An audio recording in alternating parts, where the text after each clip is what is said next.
Uh, Once again, I welcome everyone. Sabko Jai Masihi ki, and it's a glad opportunity to listen to Lionel Uncle this evening once again. And we all know that whenever we meet Lionel Uncle, we have a message from the Lord. And Uncle, we are very thankful to the Lord for your life and your ministry of the word. And it is a joy to introduce Uncle, who is staying at Chennai, that is the southern part of India. And we have our translator, Brother Jeremiah, who is doing so well from the last meetings. He's from North India. So India is going to be blessed from north to south as we listen God's word from Uncle. And I commit this time to Uncle and Jeremiah Bia. Thank you so much, Uncle. And Thank you, sir. giving of the time to you. ஆண்டவராகிய இயேசு கிறிஸ்துவின் நாமத்தினாலே உங்கள் அனைவரையும் வாழ்த்துகிறேன். हमारे परमेश्वर प्रभु यीशु मसीह के नाम से हम आप सबको मैं बधाई देता हूं. உங்கள் மத்தியிலே வந்து கடவுளுடைய செய்தியை கொடுப்பது நான் மிகவும் ஒரு சிலாக்கியம் என்று நான் கருதுகிறேன். आपके बीच में आकर संदेश को बांटना मेरे लिए एक सौभाग्य की बात है. அதிக மேன்மையான வழி என்ற தலைப்பின் கீழ் உங்களோடு கூட இன்றைக்கு நான் பேசும்படியாக விரும்புகிறேன். सबसे उत्तम मार्ग इसके विषय में आज आपके बीच में मैं बात करना चाहता हूं. ஆங்கிலத்திலே more excellent way. सबसे उत्तम मार्ग. 1 கொரிந்தியர் 12ஆம் அதிகாரம் 31ஆம் வசனத்தை நீங்கள் என்னோடு கூட எடுத்துக்கொள்ளும்படியாக அன்போடு கூட நான் கேட்டுக்கொள்கிறேன். 1 Corinthians 12th chapter 31st verse வாசிக்கிறேன். இப்படி இருக்க முக்கியமான வரங்களை நாடுங்கள், இன்னும் அதிக மேன்மையான வழியையும் உங்களுக்கு காண்பிக்கிறேன். 1 कुरिन्थियों 12 अध्याय का 31वां पद इस प्रकार लिखा है, क्या सब अनुवाद करते हैं, तुम बड़े से बड़े वरदानों की धुन में रहो, परंतु मैं तुम्हें और भी सबसे उत्तम मार्ग बताता हूं. அப்போஸ்தலனாகிய பவுல் 1 கொரிந்தியர் 12ஆம் அதிகாரத்திலே இவ்விதமாக முக்கியமான வரங்களை நாடுங்கள் என்று சொல்லிவிட்டு இன்னும் அதிக மேன்மையான வழியையும் உங்களுக்கு காண்பிக்கிறேன் என்று 13ஆம் அதிகாரத்திலே அந்த மேன்மையான வழி என்ன என்று அவர் அங்கே சொல்லுவதை நாம் பார்க்கிறோம். प्रेरित पौलुस 1 कुरिन्थियों 12 अध्याय में बहुत सारे वरदानों के बारे में बताता है और वरदानों को जब उसको धुन में रहो बोलकर आखिर में वो ये कहता है और भी उत्तम से उत्तम मार्ग को बताता हूं बोलकर 1 कुरिन्थियों और 13 अध्याय में कई सारी बातों को बताता है. 1 கொரிந்தியர் 13ஆம் அதிகாரம் 12ஆம் அதிகாரத்திற்கும் 14ஆம் அதிகாரத்திற்கும் நடுவில் இருப்பதை நாம் பார்க்கிறோம். 1 कुरिन्थियों 13 अध्याय 12 अध्याय और 14 अध्याय के बीच में पाया जाता है. 12ஆம் அதிகாரத்திலே வரங்களை பற்றி அவர் கூறி சரீரமாகிய சபையை குறித்தும் 12ஆம் அதிகாரத்திலே கூறுகிறார். அந்த வரங்கள் எப்படி செயல்பட வேண்டும், கொரிந்து சபையிலே காணப்பட்ட சில குளறுபடிகளை எப்படி சரி செய்ய வேண்டும் என்று 14ஆம் அதிகாரத்திலே அவர் சொல்லுவதை நாம் பார்க்கலாம். 1 कुरिन्थियों 12 अध्याय में कई सारे वरदानों के बारे में बताता है और एक हमारा शरीर एक अंग कलीसिया का अंग है बोलकर फिर उसके बाद 14 अध्याय में और उस वरदानों को कैसे इस्तेमाल करना है, कैसे उत्तम से उत्तम और उस वरदानों को इस्तेमाल करना है जो 14 अध्याय में बताता है. கொரிந்து சபையானது நல்ல நிறைவுகளும் குறைவுகளும் உள்ள சபையாக இருந்தது. कुरिन्थी कलीसिया और बहुत सारे और अच्छी बातें भी थी और बुरी बातें भी थी. நிறைவுகள் என்று சொல்ல வேண்டுமானால் இயேசு கிறிஸ்துவுக்குள்ளே எல்லா உபதேசத்திலும் எல்லா அறிவிலும் மற்ற எல்லாவற்றிலும் சம்பூர்ணம் உள்ளவர்களாக இருந்தார்கள் என்று 1 கொரிந்தியர் 1ஆம் அதிகாரம் 5ஆம் வசனத்திலே நாம் வாசிக்கிறோம். அறிவிலே இருந்தார்கள், உபதேசத்தில் இருந்தார்கள், எல்லாவற்றிலும் அவர்கள் சம்பூர்ணமாக இருந்தார்கள் என்று 1 கொரிந்தியர் 1ஆம் அதிகாரம் 5ஆம் வசனத்திலே நாம் வாசிக்கிறோம். उस कुरिन्ती कलीसिया में पाने वाली भली बातें, अच्छी बातें क्या थी? पहला कुरिन्थियों पहला अध्याय का 5वां पद में इस प्रकार वो पौलुस उसको कहता है, सारे वचन, सारे ज्ञान धनी किए गए थे। इन सारे गुण उनके अंदर अच्छी बातें थी, भली बातें थी। 7ஆம் வசனத்திலே நாம் பார்க்கும்போது அவர்கள் யாதொரு வரத்திலும் குறைவில்லாதவர்களாய் இயேசு கிறிஸ்து வெளிப்படுவதற்கு காத்து கொண்டிருந்தார்கள். और पहला कुरिन्ती पहला अध्याय का 7वां पद में कुरिन्ती कलीसिया के लोग यहाँ तक कि किसी वरदानों में घटी नहीं थी और प्रभु यीशु मसीह की प्रकट होने की बाट जोगते रहते थे। குறைவுகள் என்று சொல்ல வேண்டுமானால் அந்த சபையில ஏராளமான பிரிவினைகள் இருந்தது. பாவத்திற்கு பஞ்சம் இல்லை, ஒழுங்கின்மை, முதிர்ச்சியின்மை, இவைகளெல்லாம் அந்த சபையிலே காணப்பட்ட குறைவுகள் என்று நாம் சொல்லலாம். उस कलीसिया में, कुरिन्ती कलीसिया में पाने वाली कमियां क्या थी? उस कलीसिया में है जो और सिद्धांतों की कमियां थी और उसके अंदर जो फूट था, इस प्रकार की कमियां उस कलीसिया में पाई जाती थी। சோ 12ஆம் அதிகாரம் 31ஆம் வசனத்திலே மேன்மையான வழி என்று சொல்லி 13ஆம் வசனத்திலே அவர் ஆரம்பிக்கும் போது அது என்ன மேன்மையான வழி என்று சொல்லுகிறார் என்றால் அன்பு. 12 अध्याय के 31वां पद में वो कहता है, सबसे उत्तम मार्ग मैं बताता हूं। पर वो उत्तम मार्ग क्या है? पहला कुरिन्ती 13 अध्याय का प्रेम के बारे में वो वर्णन करता है। 1 கொரிந்தியர் 13ஆம் அதிகாரத்திலிருந்து முழுமையாக உங்கள் மத்தியிலே 5 குறிப்புகளை நான் கூறும்படியாக நான் விரும்புகிறேன். आज के दिन में पहला कुरिन्ती 13 अध्याय में और मुख्य बिंदु के रूप में 5 बातों को आज आप लोगों के सामने मैं रखना चाहता हूं। 13ஆம் அதிகாரம் 13ஆம் வசனத்தை நீங்கள் பார்க்கும்போது அவர் சொல்கிறார், இப்பொழுது விசுவாசம், நம்பிக்கை, அன்பு இம்மூன்றும் நிலைத்திருக்கிறது, இவைகளில் அன்பே பெரியது என்று அவர் அங்கே கூறுகிறார்.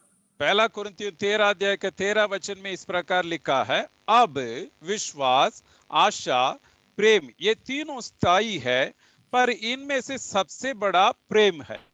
விசுவாசம் என்று சொல்லும்போது நாம் இப்பொழுது விசுவாசத்திலே தான் ஜீவிக்கிறோம். இந்த காலத்திற்கு விசுவாசம் மிகவும் அவசியமானதாக இருக்கிறது.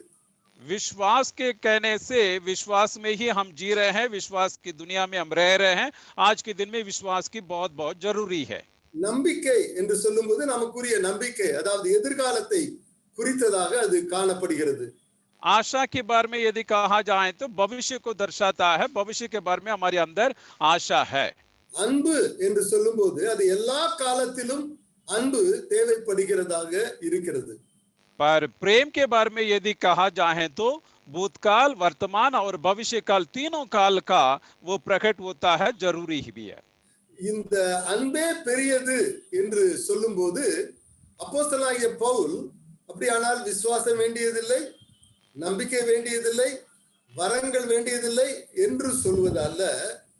ஆனால் அன்பே பெரியது, தட் இஸ் த ஒரு என்ன சொல்லுகிறார், மேன்மையான வழி என்று சொல்லும்போது அதை குறித்து விவரமாக 5 குறிப்புகளின் மூலமாக நாம் பார்க்க போகிறோம்.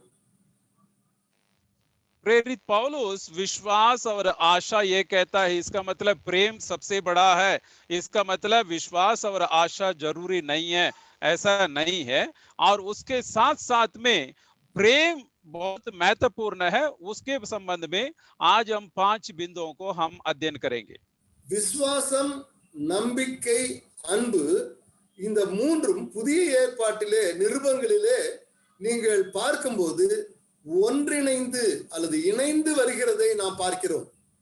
विश्वास, आशा, प्रेम ये तीनों बातें नया नियम की पत्रियों में एक से और जुड़कर रहते हुए आपको देखने को मिलेगा। நான் சொல்கிறேன், நீங்கள் குறித்துக் கொள்ளுங்கள், இப்பொழுது பார்க்க நேரம் இல்லை. 1 தெசலோனிக்கேயர் 1ஆம் அதிகாரம் 2ஆம் வசனம். मैं बताता हूं, आप लोग नोट कर लीजिएगा, पढ़ने का समय नहीं है। पहला तेसलोनिकियों 1 தெசலோனிக்கேயர் 5ஆம் அதிகாரம் 8ஆம் வசனம். 5वां अध्याय 8वां पद. கலாத்தியர் 5ஆம் அதிகாரம் 5 6 வசனங்கள். गलातियों 5वां अध्याय का 5 और 6वां पद. கொலோசியர்கள் நிருபம் 1ஆம் அதிகாரம் 3 5 வசனங்கள். कुलुसियों पहला अध्याय का 3 से और 5 पद तक. ஒன்னு பேதுரு முதலாம் அதிகாரம் 21, 22 வசனங்கள். पहला पत्रस पहला अध्याय का और 25, 21 और 22 पद. இது இல்லாமல் இன்னும் பல சில இடங்களிலும் விசுவாசம், நம்பிக்கை, அன்பு இந்த மூன்றும் இணைந்து வருவதை வேதத்திலே நாம் வாசிக்கிறோம். इसके अलावा और भी कई जगह में विश्वास, आशा, प्रेम ये तीनों एक से मिलकर रहता है. மேன்மையான வழி என்ற அப்போஸ்தலனாகிய பவுல் கூறுவதினாலே என்ன அவர் அர்த்தப்படுத்துகிறார் என்று சொல்லி இப்பொழுது உங்களோடு கூட நான் பேசும்படியாக விரும்புகிறேன். இந்த 5 குறிப்புகளையும் 5 விரல்களை போல நீங்கள் மனதிலே இருத்திக் கொள்ளும்படியாக உங்களை அன்போடு கூட நான் கேட்டுக்கொள்கிறேன். प्रेरित पौलुस सबसे उत्तम मार्ग ये कहता है. कौन सा ऐसे उत्तम मार्ग के बारे में प्रेरित पौलुस कहता है? जो 5 बिंदुओं को मैं आपके सामने रखा हूं. ये 5 बिंदे आपकी एक हाथ का 5 उंगली के बराबर आप अपनी याद करने के लिए मैं आप लोगों से आग्रह करता हूं. முதலாவதாக சுப்ரீமசி ஆஃப் லவ், அதாவது அன்பின் மேன்மை. और पहली बात है प्यार की सर्वोच्चता. 1 கொரிந்தியர் 13ஆம் அதிகாரம் முதல் 3 வசனங்களில் அன்பின் மேன்மையை குறித்து அவர் அங்கே சொல்வதை நாம் பார்க்கலாம். और पहला कोरिन्थियों 13 अध्याय का पहले 3 पदों में जो प्रेम का और जो सर्वोच्चता के बारे में यहाँ पे बताता है. மனுஷர் பாஷைகள், தூதர் பாஷைகள் இதெல்லாம் நான் பேசினாலும் அன்பு எனக்கு இராவிட்டால் சத்தமிடுகிற வெண்கலம், ஓசையிடுகிற கைத்தாளம் என்று சொல்லுகிறார். और स्वर्गदूतों की भाषा या मनुष्यों की भाषा में भी बोलूं, यदि मेरे लिए प्रेम ना रहे तो ठनठनाते हुए पीतल और झंझनाती हुई झांझ हूं बोलकर वो कहता है. அதே போல தீர்க்க தரிசனம், இப்படி வரங்கள் தான தர்மங்கள் பண்ணினாலும் என்ன பண்ணினாலும் அன்பு எனக்கு இராவிட்டால் எனக்கு பிரயோஜனம் ஒன்றும் இல்லை என்று அவர் இங்கே சொல்வதை பார்க்கலாம். और भविष्यवाणी करूं या मैं दान करूं या ज्ञान की बातों को बताऊं या वेद को बताऊं तो भी मेरे लिए प्यार न कर, जो प्रेम ना रहे तो मैं कुछ भी नहीं हूं बोलकर वो कहता है. இந்த 1 கொரிந்தியர் 13ஆம் அதிகாரத்திலே பவுல் அப்போஸ்தலன் அதிகமாக தேவனிடத்தில் அன்பு கூறுவதை காட்டிலும் ஒருவரோடு ஒருவர் அன்பு கூறுதலை குறித்து அதிகமாகவே இங்கே அவர் வலியுறுத்துவதை நாம் பார்க்கிறோம். पहला कोरिन्थियों 13 अध्याय में परमेश्वर से प्रेम करने से बढ़कर मनुष्य से प्रेम करने को ज्यादा जोर देकर प्रेरित पौलुस यहाँ पे कहता है. ஒரு சமயத்திலே நாம் எல்லாரும் அறிந்திருக்கிறோம், நியாய சாஸ்திரி ஒருவன் இயேசு கிறிஸ்துவினிடத்திலே வந்து கற்பனைகளில் எல்லாம் பிரதான கற்பனை என்ன என்று மத்தேயு எழுதின சுவிசேஷம் 22ஆம் அதிகாரம் 35ஆம் வசனத்திலிருந்து 40ஆம் வசனம் வரை உள்ள பகுதிகளிலே நாம் வாசிக்கிறோம். और एक நான் சொல்கிறேன். மத்தேயு எழுதின சுவிசேஷம் मत्ती रचित सुसमाचार 22 अध्याय में एक शास्त्री आकर यीशु मसीह से यह सवाल करता है, सब आज्ञाओं से और महत्वपूर्ण मुख्य आज्ञा कौन सी है बोलकर वो सवाल पूछता है. இயேசு அவனை நோக்கி, உன் தேவனாகிய கர்த்தரிடத்திலே உன் முழு இருதயத்தோடும் முழு ஆத்மாவோடும் முழு மனதோடும் அன்பு கூறுவாயாக, இது முதலாம் கற்பனை. இதற்கு ஒப்பாய் இருக்கிற 2ஆம் கற்பனை என்னவென்றால், உன்னிடத்தில் அன்பு கூறுவது போல நீ பிறனிடத்திலும் அன்பு கூறுவாயாக என்பது. இவ்விரண்டு கற்பனைகளிலும் நியாயப்பிரமாணம் முழுமையும் தீர்க்க தரிசனங்களும் அடங்கி இருக்கிறது என்றார். और मत्ती रचित सुसमाचार 22 अध्याय का 33 से लेकर 40 पद तक यीशु प्रभु ये कहता, उनसे ये कहता, तू अपने परमेश्वर अपने प्रेम से प्रभु से अपने सारे मन, अपने सारे प्राण, अपने सारी बुद्धि के साथ प्रेम रख. बढ़िया और मुख्य आज्ञा तो यही ही है. और उसी के समान ये दूसरी भी है कि तू अपने पड़ोसी से अपने समान प्रेम रख. ये 2 आज्ञाएं सारी व्यवस्था और भविष्यवक्ताओं का आधार है. நாம் எல்லாரும் 10 கட்டளைகளை நாம் நன்றாக அறிந்திருக்கிறோம். அது யாத்திராகமம் 20ஆம் அதிகாரம் 3ஆம் வசனத்திலிருந்து 17ஆம் வசனம் வரை அதிலே கூறப்பட்டிருக்கிறது. हम सब जानते हैं निर्गमन 20 अध्याय का और 3रा पद से लेकर 10 आज्ञाओं के बारे में लिखा गया है. उन बातों को हम अच्छे से जानते हैं. ஆனாலும் உங்களுக்கு நினைவுபடுத்துவதற்காக அந்த 10 கட்டளைகளையும் நான் வரிசையாக உங்களுக்கு சொல்கிறேன், கவனியுங்கள். मैं आप लोगों को याद दिलाने के लिए और उन 10 आज्ञाओं को मैं आप लोगों के लिए और बताता हूं, आप ध्यान दीजिएगा. முதலாம் கட்டளை என்னை அன்றி உங்களுக்கு உள்ளே என்னை அன்றி வேறே தேவர்கள் உங்களுக்கு உண்டாய் இருக்க வேண்டாம். पहला आज्ञा यह है तू मुझे छोड़कर दूसरों को ईश्वर करके ना मानना. எனக்கு ஒப்பாக யாதொரு விக்கிரகத்தையாவது நமஸ்கரிக்கவும் வேண்டாம், சேவிக்கவும் வேண்டாம். நான் சுருக்கமாக சொல்லுகிறேன். मैं संक्षिप्त में कहता हूँ, अपने लिए कोई मूर्ति खोद कर आप ना नमस्कार करना, ना उसको प्रतिमा करना. மூன்றாவது கட்டளை என் நாமத்தை வீணிலே வழங்காதிருப்பாயாக. तीसरी आज्ञा है मैं अपने परमेश्वर का नाम को व्यर्थ में ना लेना. நான்காவது கட்டளை ஓய்வு நாளை பரிசுத்தமாக ஆசரிக்க நினைப்பாயாக. चौथी आज्ञा है विश्राम दिन को पवित्र मानने के लिए स्मरण रखना. நான் வாசித்ததை கவனித்து பார்ப்பீர்களானால் முதல் 4 கட்டளைகளுமே தேவனோடு சம்பந்தப்பட்டது, தேவனிடத்தில் அன்பு கூறுவதை குறித்து சொல்லப்பட்டிருப்பதை நாம் பார்க்கிறோம். इस 10 आज्ञाओं में पहले 4 आज्ञा जो परमेश्वर से संबंधित है. ஐந்தாவது கட்டளை உன் தகப்பனையும் தாயையும் கனம் பண்ணுவாயாக.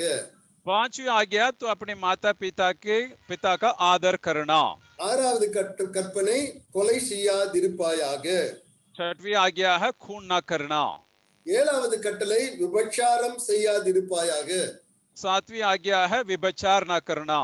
எட்டாவது கட்டளை களவு செய்யாதிருப்பாயாக. और 8वीं है चोरी ना करना.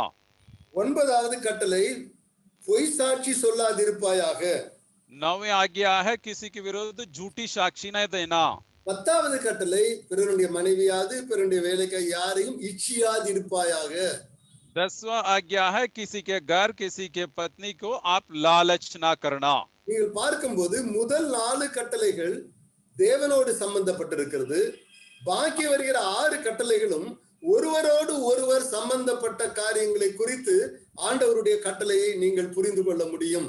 इस 10 आज्ञाओं में पहले 4 आज्ञा परमेश्वर से संबंधित है, बाकी 6 आज्ञाएं हैं जो आपसी मनुष्य के बीच में संबंधित को वो दर्शाता है. அருமையான தேவனுடைய பிள்ளைகளே, நாம் அடிக்கடி தேவனிடத்தில் எப்படி அன்பு கூறுவது என்பதை குறித்துள்ள செய்திகளை அதிகமாக கேட்டிருக்கிறோம்.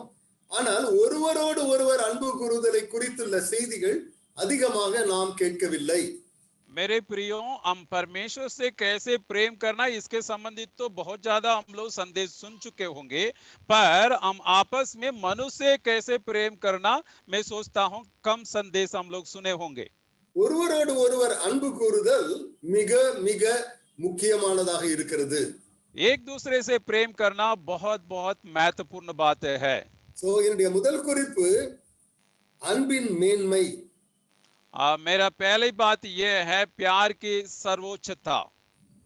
1 யோவான் 4ஆம் அதிகாரம் 7ஆம் வசனம் 8ஆம் வசனத்தை நீங்கள் வாசித்து பார்க்கும்போது அங்கே அப்போஸ்தலனாகிய யோவான் அன்பின் அப்போஸ்தலன் என்று அழைக்கப்படுகிற அவர் சொல்லுகிறார், தேவன் அன்பாகவே இருக்கிறார்.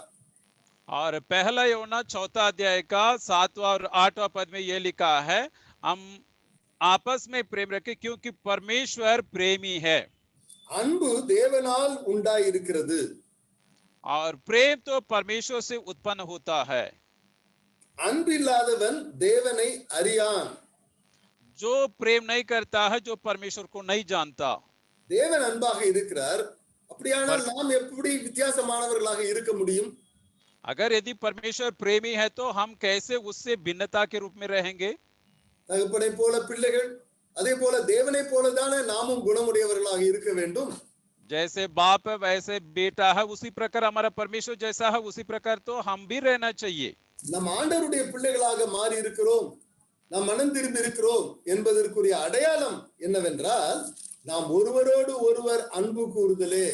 அதை 1 யோவான் 3ஆம் அதிகாரம் 14ஆம் வசனத்திலே நாம் பார்க்கிறோம். हम मन फिराए हैं और उद्धार पाए हैं, उसका सबूत ये है हम एक दूसरे से प्रेम करते हैं. इसका पहला यूहन्ना 3 अध्याय का 14 पद में हम देखते हैं. நாம் சகோதரரிடத்தில் அன்பு கூறுகிறபடியால் மரணத்தை விட்டு நீங்கி ஜீவனுக்கு உட்பட்டிருக்கிறோம் என்று அறிந்திருக்கிறோம். சகோதரனிடத்தில் அன்பு கூறாதவன் மரணத்தில் நிலை கொண்டிருக்கிறான். हम जानते हैं कि हम मृत्यु से पार होकर जीवन में पहुंचे हैं क्योंकि हम भाइयों से प्रेम रखते हैं. जो प्रेम नहीं रखता वह मृत्यु की दशा में रहता है। அப்படியானால் நாம் ஆண்டவருடைய பிள்ளைகள் மரணத்தை விட்டு ஜீவனுக்குள்ளே வந்து விட்டோம் என்பதற்கு அடையாளம் என்ன? ஒருவரோடு ஒருவர் அன்பு கூறுதலே. इसका मतलब हम मृत्यु से बाहर आए हैं, इसका सबूत क्या है? हम आपस में एक दूसरे से प्रेम करना। அதே 1 யோவான் 4ஆம் அதிகாரம் 20ஆம் வசனம் 21ஆம் வசனத்தை நீங்கள் பாருங்கள்.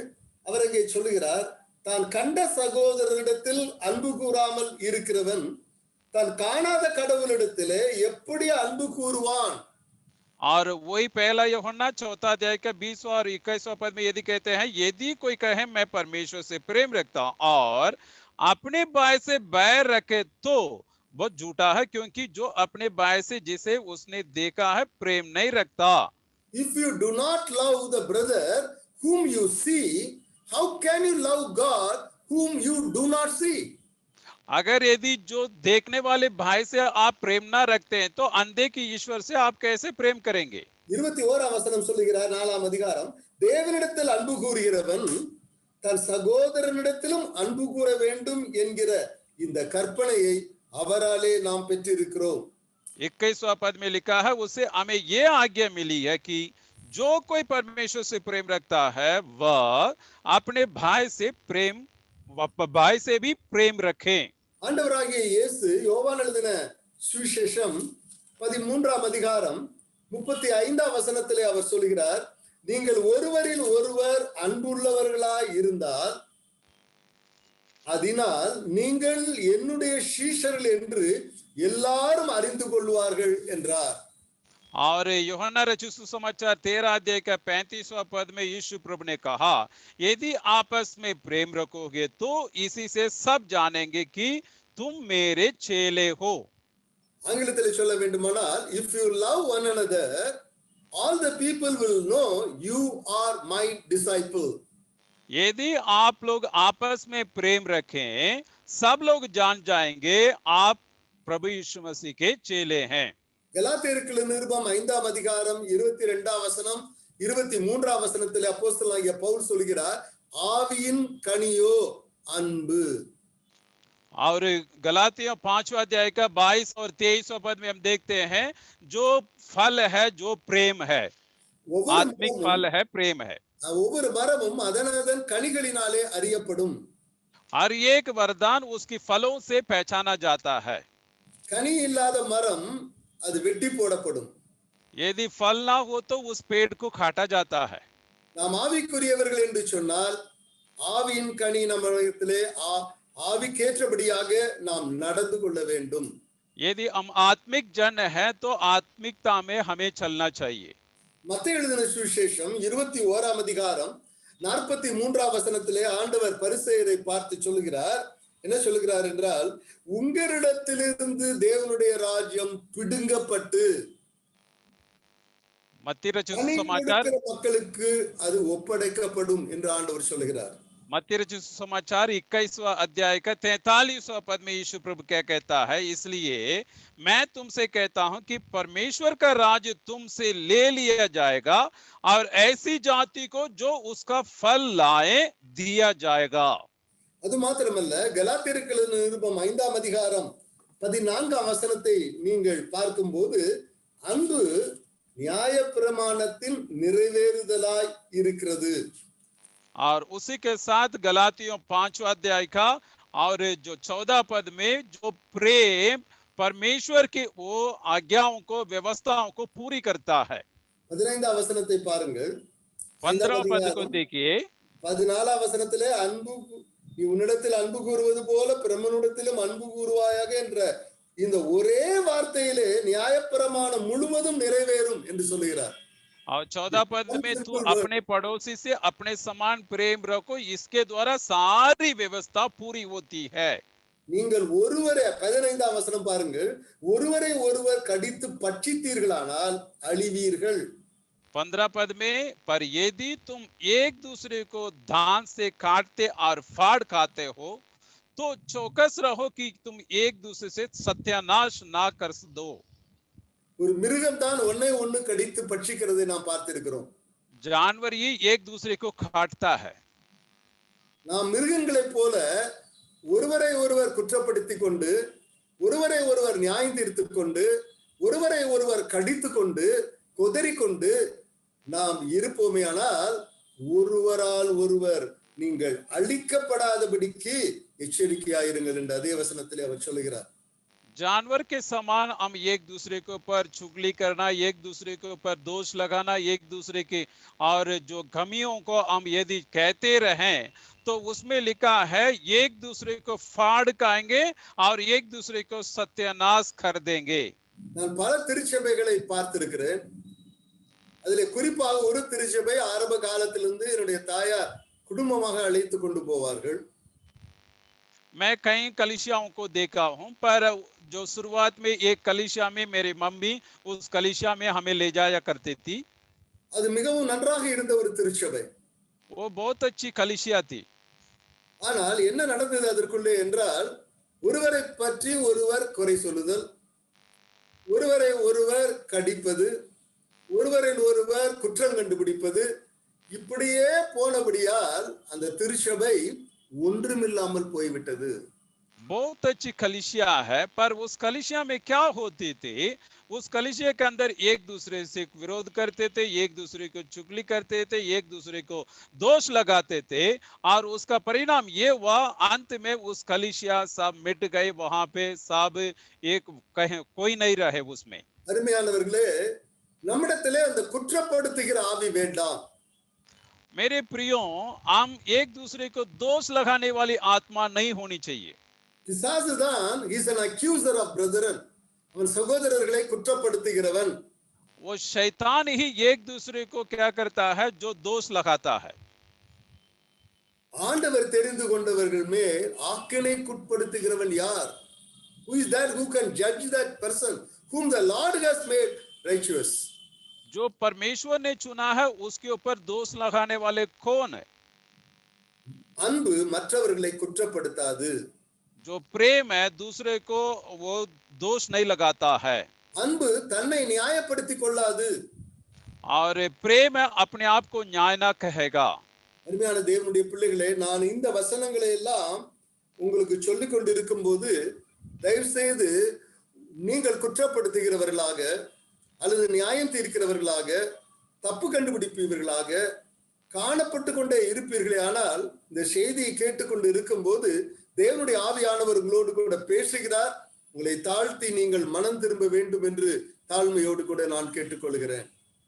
मेरे प्रियो, इस संदेश को सुनने वाले मेरे भाई बहनों, यदि हम इस प्रकार के एक दूसरे के ऊपर दोष ना लगाएं बोलकर जब हम सुन रहे हैं, इस समय में यदि पवित्र आत्मा आपके मन में बोले और बातचीत करें, अगर इस प्रकार के गुण हमारे अंदर हो, हम उस बात के लिए हम परमेश्वर से माफी मांगे और मन फिराएं, परमेश्वर से हम मेल मिलाप हो जाएं. இரண்டாவதாக நான் உங்களிடத்தில் கூறிக்கொள்ள விரும்புகிறது அன்பினுடைய குணாதிசயங்கள், the characteristics of love. और दूसरी बातें हैं प्यार की विशेषताएं. 1 கொரிந்தியர் 13ஆம் அதிகாரத்திலே நீங்கள் பாக்கி இருக்கிற வசனங்களை 4ஆம் வசனத்தில் இருந்து 7ஆம் வசனம் வரை நீங்கள் வாசித்து பார்க்கும்போது அங்கே 16 குணாதிசயங்களை அன்பை குறித்து நாம் பார்க்கிறோம். और पहला कुरिन्थियों 13 अध्याय का 4था पद से यदि आप पढ़ेंगे तो वहां पे 16 प्रकार का प्रेम का गुण वहां पे पाया जाता है. 4ஆம் வசனத்தில் இருந்து 7ஆம் வசனம் வரை 16 குணாதிசயங்கள். வீட்டிலே போய் கூட்டி பாருங்கள். 16 குணாதிசயங்கள் அன்பை குறித்து அப்போஸ்தலனாகிய பவுல் சொல்வதை நாம் வேதத்திலே வாசிக்கிறோம். चौथा पद से लेकर 7वां पद तक 16 प्रकार का गुण वहां पे प्रेम के बारे में बताता है. அதிலே ஒரு சில குணாதிசயங்களை குறித்து உங்களோடு கூட நான், ஏனென்றால் நேரம் அதிகமாக இல்லாதபடியால் ஒரு சில குணாதிசயங்களை குறித்து மாத்திரம் உங்களோடு கூட நான் பேசும்படியாக விரும்புகிறேன். समय के कमी के कारण मैं उन सब गुणों को ना बताते हुए कुछ गुणों को मैं आपके सामने रखना चाहता हूं. 1 கொரிந்தியர் 13ஆம் அதிகாரம் 4ஆம் வசனத்தை பாருங்கள். और 13 अध्याय का 4था पद को देखिए. அன்பு நீடிய சாந்தமும் தயவும் உள்ளது. प्रेम धीरजवंत और कृपालु है. இட் இஸ் லாங் சஃபரிங், அது ஒரு குணம். கைண்ட், அது இரண்டாவது குணம். இது ரெண்டையும் சேர்த்து நான் சொல்லுகிறேன். அது நீடிய சாந்தமும் தயவும் உள்ளது. धीरजवंत और कृपालु अलग अलग गुण है, पर उसको एक साथ में बता देता हूं। ஆண்டவராகிய இயேசு சொன்னார், நான் சாந்தமும் மனத்தாழ்மையும் உள்ளவனாய் இருக்கிறேன். प्रभु यीशु मसीह ने कहा है, मैं धीरज हूं और नम्र हूं। ஆண்டவர் சாந்தம் உள்ளவர். அன்பு நம்மிடத்திலே காணப்படும் போது கனி, நாம் நீடிய சாந்தம் அல்லது பொறுமை உள்ளவர்களாய் நாம் காணப்படுவோம். जो प्रेम का फल यदि हमारे अंदर रहें तो हम धीरजवंत रहेंगे। இயேசு கிறிஸ்து தம்முடைய சீஷர்களோடு அவர் பழகும் போதும் சரி, அவர்களோடு கூட அவர் காரியங்களை செய்யும் போதும் கூட அவர் எவ்வளவு பொறுமை உள்ளவராய் இருந்தார் என்று பாருங்கள். प्रभु यीशु मसीह अपने चेलों के साथ जैसे वो सेवा करते थे और उन लोगों के साथ जैसे व्यवहार करते थे, जितना धीरजवंत के साथ उसके साथ रहा है, उसको आप ध्यान दीजिए।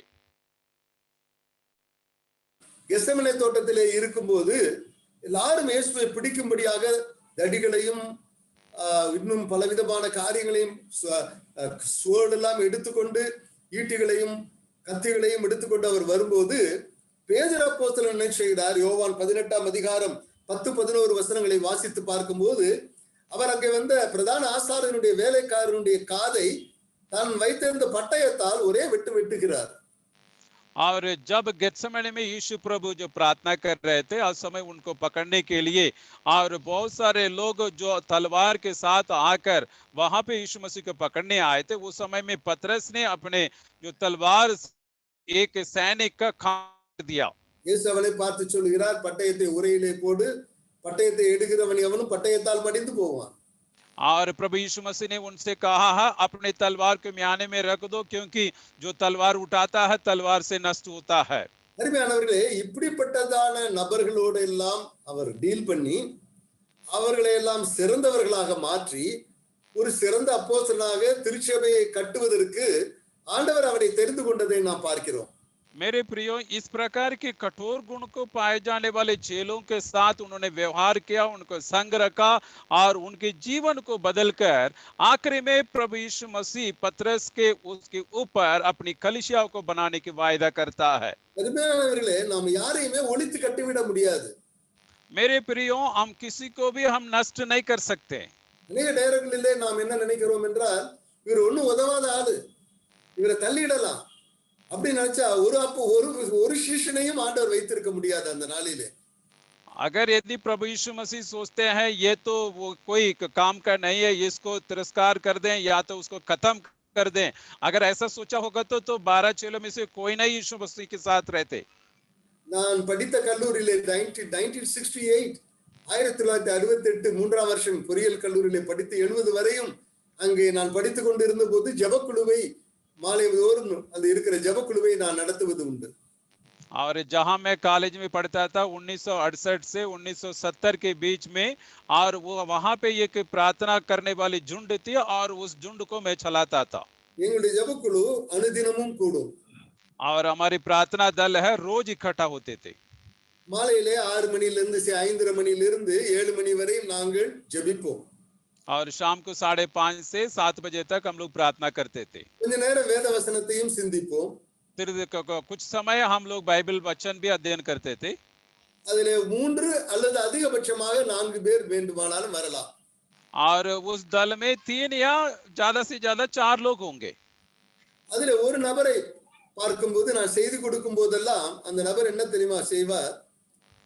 என்னுடைய முகத்தையும் பார்க்க மாட்டார், அதற்கு பதிலாக காலை இழுத்து போட்டுக்கொண்டு அப்படியே எதையோ சிந்தித்துக் கொண்டு அவர் உட்கார்ந்திருப்பார்। और उस 3-4 लोगों में से एक जन हमेशा जब मैं संदेश देता हूँ, वचन बताता हूँ, उस समय में ना मेरा चेहरे को देखता है, मेरा संदेश को सुनता है, वो फार्म फैला के और ऐसे वो तो अनसुनी करते हुए बैठा करते थे। ஒரு நாள் 2 நாள் அல்ல, 3 வருஷங்களும் அப்படியே அவர் இருந்தார்। एक दिन 2 दिन नहीं है, 3 साल तक वो लड़का इसी प्रकार ही रहते थे। பிற்பாடுதான் எனக்கு தெரிந்தது அவருக்கு சில குடும்ப பிரச்சனைகள் இருந்தது, அந்த பிரச்சனைகள் மற்ற மனநிலை பிரச்சனைகளும் இருந்தது। ஆனால் அன்றைக்கு அவரை நான் ஒளித்து கட்டியிருப்பேன் என்றால், நீங்க எங்க ஃபெலோஷிப்புக்கு வர வேணாம், நீங்க ஒன்ன பார்த்து பாருங்க, காலை நீட்டிக்கிட்டு இப்படி எல்லாம் இருக்கிறது எனக்கு பிடிக்காதுன்னு ஒளித்து கட்டியிருந்த என்றால், இன்றைக்கு அவர் யார் தெரியுமா? ஒரு பெரிய சபையிலே வட மாநிலத்திலே ஒரு போதகராக அதிகமான நபர்களை வைத்துக் கொண்டிருக்கிற ஒரு போதகராக அவர் இருக்கிறார்.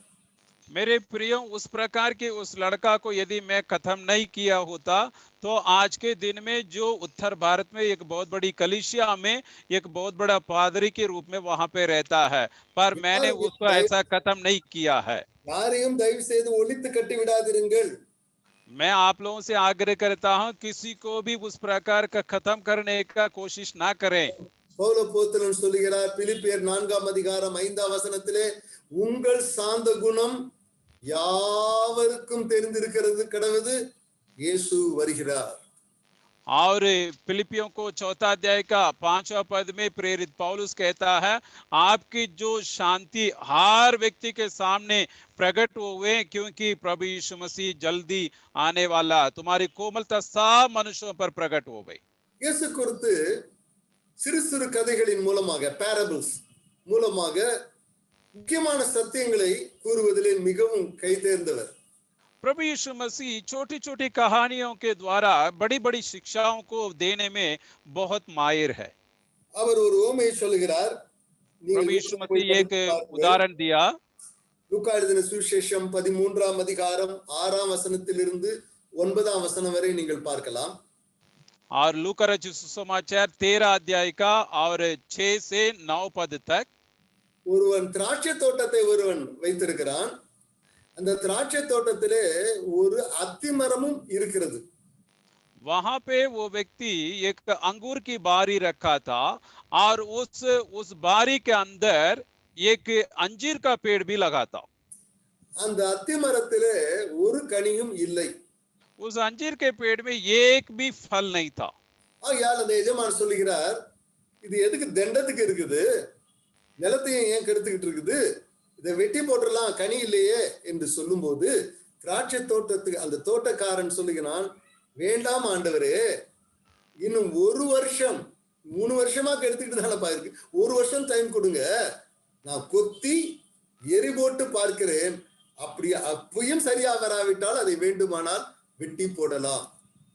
जब उस जो मालिक आकर उस माली से कहता है, इस अंजीर के पेड़ तो कोई फल नहीं देता है, इसको भूमि के क्यों ये नष्ट करता है, इसको काट डालो. तब मालिक कहता है, हे स्वामी जी, 1 और साल उसको मौका दें, हम उसको देखभाल करें, उसको खाद डालें, पानी दें, अगर यदि फल दे तो रखेंगे, नहीं तो फिर उसको काट डालेंगे. சிலர் நன்றாக வளர்ந்து வருவார்கள், சிலர் ஸ்லோவா தான் வளருவாங்க. அது மிஷர்களுடைய பலித்தலமாக இருக்கட்டும், அல்லது பகுதி நேரத்திலே ஊழியம் செய்கிற நீங்கள் உங்கள் ஜபக்குழுவுடைய அங்கத்தினராக இருக்கட்டும், பொறுமையை அவர்களிடத்திலே காட்டுங்கள், நீடிய சாந்தம் காட்டுங்கள். चाहे आप सेवकाई क्षेत्र में हो, चाहे जो पूर्णकाल सेवक हो, या समय समय पे आप जो सेवा करने वाले हो, कई लोग एक साथ नहीं बढ़ते हैं. कोई कोई जल्दी बढ़ोतरी करेंगे, कोई धीमे में बढ़ोतरी होंगे, पर वहां पे आप जो पूरा धीरजवंत के रूप में आप प्रकट होना चाहिए. இந்த சமயத்திலே ஒரு சம்பவத்தை வேதத்திலே எழுதியிருக்கிற ஒரு சம்பவம், பவுலுக்கும் பர்னபாசுக்கும் இடையே ஒரு சிறிய வாக்குவாதம். யாரை குறித்து என்றால், மார்க் எனப்பட்ட அவர்களுடைய அசிஸ்டண்டை குறித்து ஒரு வாக்குவாதம் உண்டானதை வேதத்திலே நீங்கள் வீட்டிலே வாசித்து பார்க்கலாம். அப்போஸ்தலர் 15ஆம் அதிகாரம் 36ஆம் வசனம் 37ஆம் வசனத்திலே. और जो प्रेरितों की किताब 16 का जो 15 अध्याय का, और उसमें लिखा गया है मरकुस के बारे में, पौलुस और जो फिलिपियुस के बीच में क्या होता है, जो वहां पे एक वाद विवाद बरनबास के विरोध में वाद विवाद हो गया था. பவுல் சொல்கிறார், முதல் மிஷனரி பணியிலே ஜேர்னியிலே போகும்போது மார்க் ஏதோ சில காரணங்களுக்காக, என்ன காரணம் என்று தெரியாது, அவர் எருசலேமுக்கு போகிறேன் என்று போய்விட்டார். और पौलुस कहता है, जो पहली यात्रा में, और एक मरकुस क्या किया है, जो कुछ काम के वास्ते जो यरूशलेम चला गया. ஆகையால் இந்த பயணத்திலே அவரை சேர்த்துக் கொள்ளக் கூடாது. सो इसलिए अब की बार जब जाते हैं उस समय में उनको साथ नहीं लेना है. பர்னபாஸ் சொல்லுகிறார், இல்லை, அவனை சேர்த்துக் கொள்ள வேண்டும். पर बरनबास कहता है, नहीं, मरकुस को भी हम साथ में लेके चलें. அவர்கள் இருவரிலே 2 பேருக்கும் வாக்குவாதம் உண்டாயிற்று. और दोनों के बीच में मतभेद हो गया था। பவுல் சீலாவை கூட்டிக் கொண்டு அவர் ஊழியத்தை தொடர்கிறார். பர்னபாஸ் மார்க்குவை கூட்டிக் கொண்டு சீப்ரு தீவுக்கு போகிறார் என்று வேதத்திலே வாசிக்கிறோம். और पौलुस सीलास को लेकर अपनी सेवकाई को जारी रखता है। बरनबास मरकुस को लेकर और सिप्रू जो द्वीप में जाकर अपनी सेवकाई को शुरू करता है। இதுல யார் சரி யார் தப்பு என்று சொல்லி நான் கூற இங்கே வரவில்லை.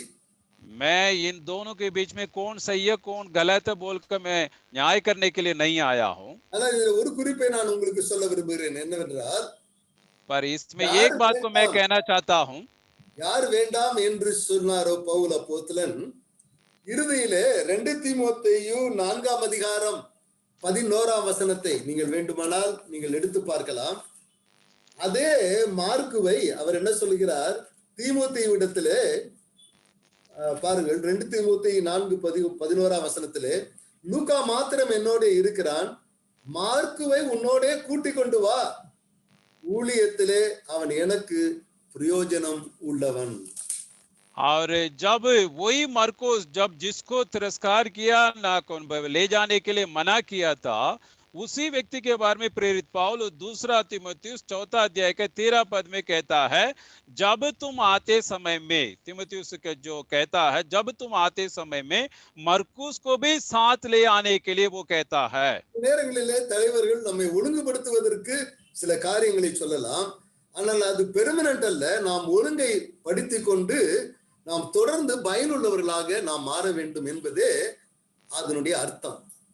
कई बार हमें सही करने के लिए हमारे अगवे लोग कुछ बातों को ये हमारे लिए सलाह बता सकते हैं या हमारे लिए आलोचना कर सकते हैं, पर उसको मिटाने के लिए नहीं, हम बनाने के लिए, हम अपनी गलतियों को स्वीकार करके उस सही करके हम बदल जाएं तो अच्छी बात है। திருமையானவர்களே, ஊழியத்திலே மாத்திரம் பொறுமை நீடிய சாந்தம் என்று அல்ல, குடும்பங்களிலும் ஒருவருக்கு ஒருவரிலும் நமக்கு பொறுமை அவசியமாக இருக்கிறது.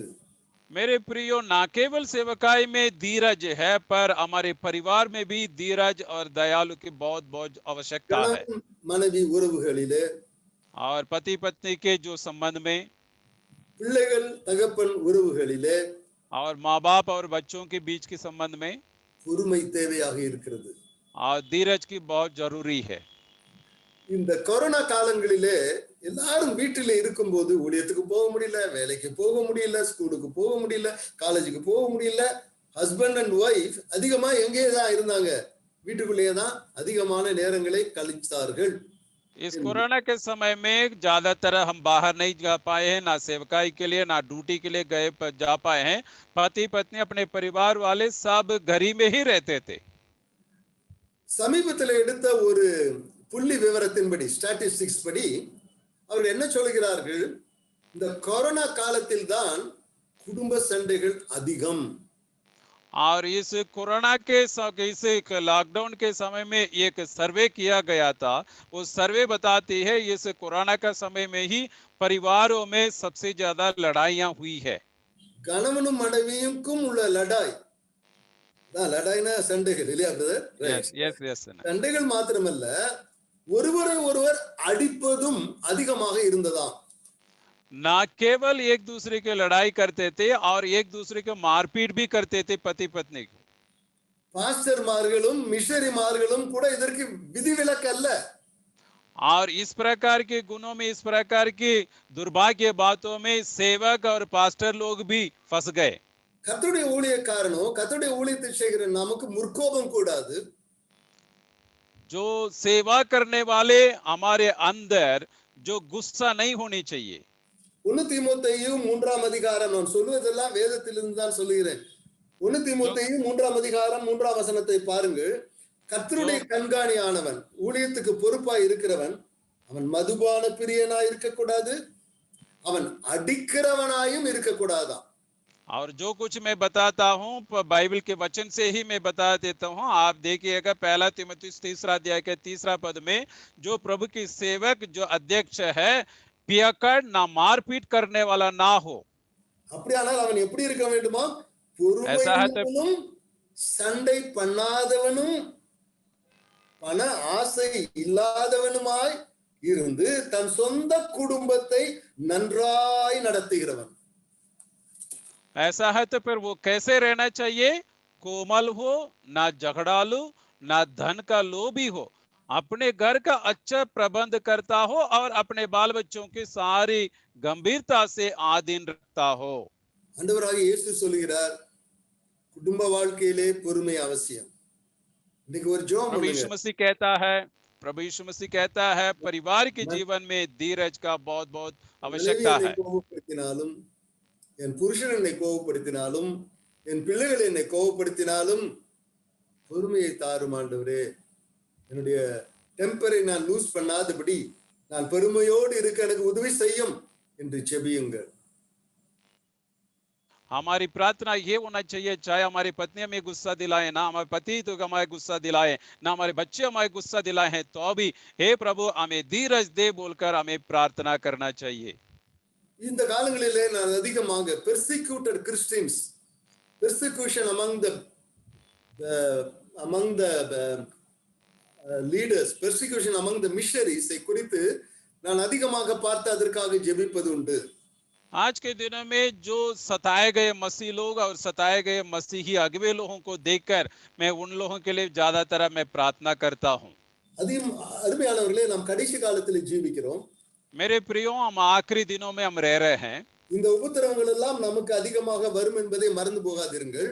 इस प्रकार का उपद्रव हमारे लिए ज्यादा आएगा, इन बातों को हमें भूलना नहीं चाहिए. இயேசு என்ன தெரியுமா சொன்னார்? यीशु मसीह क्या कहता है? லூக்கா 21:17 வசனத்திலே, और लूका रचित समाचार 21 अध्याय 17 पद में, நாமத்தின் நிமித்தம் எல்லாராலும் பகைக்கப்படுவீர்கள். मेरे नाम से सबसे आप घृणित करे जाएंगे. 19 வசனத்திலே சொல்கிறார், உங்கள் பொறுமையினாலே உங்கள் ஆத்துமாக்களை காத்துக் கொள்ளுங்கள். लूका 21:19 पद में कहता है, अपने धीरज से तुम अपने प्राणों को बचा रखोगे. பொறுமையினாலே, அன்பு பொறுமை உள்ளது, சாந்தம் உள்ளது. और प्रेम है, धीरजवंत है और शांत रहता है.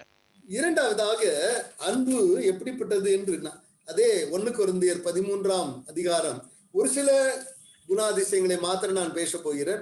அதற்கு பிற்பாடு 3 குறிப்புகள் இருக்கிறது. ஆகையால் நான் சற்று வேகமாக தான் போக வேண்டும். அன்புக்கு பொறாமை இல்லை. और उसके साथ वही पहला कोरिन्थियों 13 अध्याय का और कुछ बातों को मैं कहता हूं आपको, प्रेम ढाग नहीं करता. அன்பு அதாவது பொறாமைப்படாது. प्रेम ढाग नहीं करता. நீதிமொழிகள் 14 வசனத்தில் பார்ப்பீர்களே, ஆனால் பொறாமை அது ஒரு ஆமை மாதிரி. और नीति वचन அது ஒரு கேன்சர் வியாதி மாதிரி, போன் கேன்சர் வெச்சுக்கோங்க. ये डाग ये कैंसर की बीमारी के बराबर रहता है. நமக்கு இந்த போன் தாங்க பாடியில ரொம்ப முக்கியமானது. हमारे शरीर அரிச்சு போச்சுனா என்ன ஸ்ட்ரெngth இருக்கும் பாடிக்கு. और हमारे शरीर में ये हड्डी ही हमारे लिए सबसे महत्वपूर्ण चीज है. अगर यदि वो अंदर यदि जलता जाए तो क्या होगा? பொறாமை எங்க வர்றோம்? நம்ம ஊழியத்திலேயே நமக்கு பொறாமை வருது. हमारी सेवकाई में इस प्रकार डाग आने का कारण क्या है? சவுலுக்கும் சவுல் தாவீதை பார்த்து ஏன் பொறாமைப்பட்டான்? और जो दाऊद को देखकर शाऊल क्यों जलन हुआ है? தாவீது சின்ன பையன், दाऊद तो छोटा सा लड़का है. எல்லாரும் அவனை பார்த்துதான் அவனை என்னட்ட வந்து சொல்றாங்க. அவனை பத்தி சொல்றாங்க. என்ன சொல்றாங்க? சவுல் கொன்றது 1000, தாவீது கொன்றதோ 10000. और शाऊल उनसे जलन होने का कारण क्या है? जो शाऊल ने 1000 को मारा है और दाऊद ने 10,000 को मारा है बोलकर लोग बड़ाई कर रहे थे. நமக்கு ஒருவேளை இப்பதான் அந்த சகோதரன் ஊழியத்துல இணைஞ்சிருப்பாரு, அல்லது இப்பதான் அந்த சகோதரி ஊழியத்துக்கு வர விரும்புவாங்க, அல்லது இப்பதான் அந்த மிஷனரி ஜூனியர் மோஸ்ட் மிஷனரியா இருப்பாரு. அவரை கர்த்தர் நன்றாக பயன்படுத்தும் போது சீனியர் மிஷனரிக்கையோ அல்லது சீனியர் லீடரோ, என்ன எழும்புறா, ரொம்ப கொஞ்சம் தட்டி வைடா, அது பொறாமையினுடைய அடையாளம். अगर यदि अभी अभी संस्था में आए हो या नए नए संस्था में जुड़े हैं या सेवकाई में आए होंगे, अगर यदि परमेश्वर उन्हें इस्तेमाल करता है, उनको वो अच्छे से सेवा करता है, बस जब जो बड़े जो वरिष्ठ लोग क्या करते हैं, इनको ऐसा नहीं छोड़ना चाहिए, उनको दबा के रखो बोलकर उनको दबाने लगते हैं। அன்பு ஊக்குவிக்கும், तो प्रेम तो उनको उत्साहित करता है, தட்டி வைக்காது. उनको नीचे नहीं करता। இந்த பொறாமையினாலே சவுல் என்ன செய்தான்? ஈட்டியோடு அவனை வைத்து குத்தி விட வேண்டும், கொலை செய்து விட வேண்டும், அவனை எழும்ப விடக்கூடாது என்று சவுல் செய்ததை நாம் பார்க்கிறோம். ये जलन के कारण शाऊल ने दाऊद को तीर से मारने के लिए और दीवार के साथ मारने के लिए वो कोशिश किया था बोलकर हम पढ़ते हैं। எனக்கு அருமையான லீடர்ஸே, அருமையான மிஷனரிகளே, அருமையான ஊழியத்திலே பங்காளர்களே, உங்களிடத்திலே ஒன்று கேட்டுக்கொள்கிறேன். கர்த்தர் ஒருவேளை உங்களை காட்டிலும் வயது குறைந்தவனாக இருக்கலாம், அனுபவம் குறைந்தவர்களாக இருக்கலாம். அவர்களை கர்த்தர் பயன்படுத்தும் போது அவர்களை மட்டம் தட்டுகிற வேலையை நாம் நிறுத்திவிட்டு பொறாமை மட்டம் தட்டும் என்பதை நீங்கள் மறந்து போகாதீர்கள். मेरे प्रिय भाइयों बहनों, अगवे लोगों और जो दानदाता हूं, मैं आप लोगों से विनती करता हूं, जब एक व्यक्ति को परमेश्वर इस्तेमाल करता है, भले वो छोटा हो या उम्र में छोटे हो, और उनको ना दबाते हुए और उसको प्रेम ना दबाता है, उनको उत्साहित करता है। इस बात को मैं आपको कहना चाहता हूँ। பொறாமை, சகோதர சகோதரிகளுக்குள்ளே பொறாமை, भाई भाइयों में से जो जलन है और एक दूसरे के बीच में जलन है, எதற்காக இந்த பொறாமை வருகிறது தெரியுமா? இன்னொரு காரணம் எதற்காக வருகிறது என்றால், அவர் நம்மை காட்டிலும் அதிகமாக விரும்பப்படும் போது நமக்கு பொறாமை வருது. और दूसरे प्रकार का जलन हमारे मन में कब आ जाता है? अगर हमसे दूसरा व्यक्ति दूसरों के द्वारा यदि पसंद करते हैं, तब हमारे अंदर जलन हो जाता है। நான் இவ்வளவு வயதானவன், நான் இவ்வளவு அனுபவம் உள்ளவன் இருக்கும்போது நேற்று வந்தவனே அவர்கள் ப்ரிஃபர் பண்ணி வர்ஷிப் நடத்த சொல்றாங்க, செய்தி கொடுக்க சொல்றாங்க. ஆகையினாலே அவர்கள் புகழப்படும் போது அல்லது விரும்பப்படும் போது நமக்குள்ளே அந்த பொறாமை வருவதை நாம் பார்க்கலாம். अगर यदि भले उम्र में छोटे हैं या अनुभव में कम है, अगर उनको इस्तेमाल कर रहे हैं या आराधना करने के लिए या कुछ करने के लिए कहते हैं जो अगवे लोग, तब हमारे अंदर जो सीनियर लोग हैं, उन लोगों के अंदर जो जलन भावना आ जाता है, क्योंकि उसको मौका देकर उनको इस्तेमाल करते हैं। तब யோசேப்பினுடைய வாழ்க்கையிலே நீங்கள் பார்க்கும்போது ஆதியாகமம் வீட்டிலே படியுங்கள், 37ஆம் அதிகாரம் 10ஆம் வசனம் 11ஆம் வசனத்திலே சகோதரர்கள் ஏன் அவன் மேல் பொறாமைப்பட்டார்கள்? और उत्पत्ति के 37वां अध्याय में पढ़ते हैं यूसुफ के बारे में और उनके भाई लोग क्यों जलन रखते थे। வயசான காலத்துல யோசேப்பு பிறந்ததுனால அவங்க அப்பா யோசேப்பு யோசேப்புன்னு சொல்லி அவருக்கு கலர் கலர் ட்ரெஸ் எல்லாம் போட்டு விட்டாரு. जब बुढ़ापे में यूसुफ उनके पिताजी के लिए लड़का हुआ था, इसके कारण वो बहुत प्यार करते हुए भले रंग रंगीन कपड़ा उनको पहनाते थे।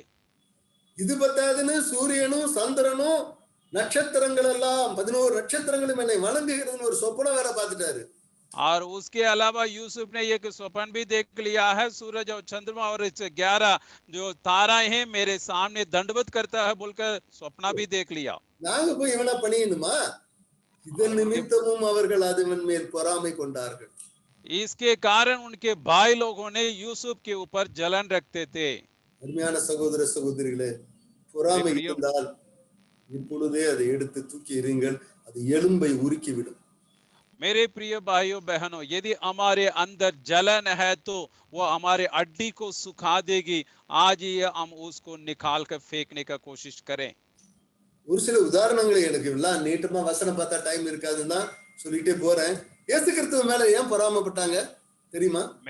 मेरे पास समय नहीं है, इसलिए मैं थोड़ा जल्दी बता देता हूँ। यीशु मसीह के ऊपर क्यों लोग जलन करते थे? பரிசேயர் சதுசேயர் ஏன் பொறாமைப்பட்டாங்க? फरीसी सदुकी लोग क्यों जो उनके जलन रखते थे? எல்லாத்துக்கு தெரிஞ்சு போயிடுச்சு. மத்தேயு எழுதின சுவிசேஷம் 27ஆம் அதிகாரம் 17ஆம் வசனத்தை படிச்சு பாத்தீங்கன்னா, பொறாமையினாலே இயேசுவை அவர்கள் சிலுவையில் அறைய ஒப்பு கொடுத்திருக்கிறார் என்று பிலாத்து கண்டு. मत्ती सुसमाचार 27 अध्याय के 17 पद में जब पिलातुस को पता चला है जलन के कारण ही यीशु मसीह को सूली पर मारने के लिए सौंपा गया था बोलकर पिलातुस को मालूम हुआ। பரிசேயர் சதுசேயர் என்ன வசனம் தெரியாதவங்களா? நியாயப்பிரமாண புத்தகம் அத்துப்படியா வச்சிருந்தவங்களே. ஆனால் அவங்களுக்கு கூட்டம் வரல.